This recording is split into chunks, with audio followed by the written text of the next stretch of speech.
Cái đấy nắp sau cũng được. Áp lực khỏe nhất là cái này nhá. Nó vâng, nó xem nhau thôi. Ấn độ của anh.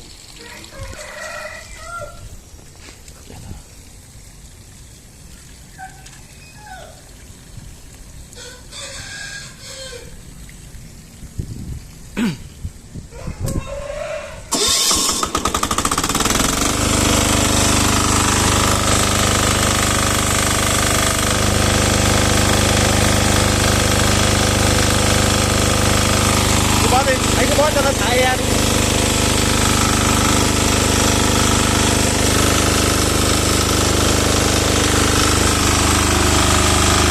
Anh cứ bó một tí đó, bó một tí đó.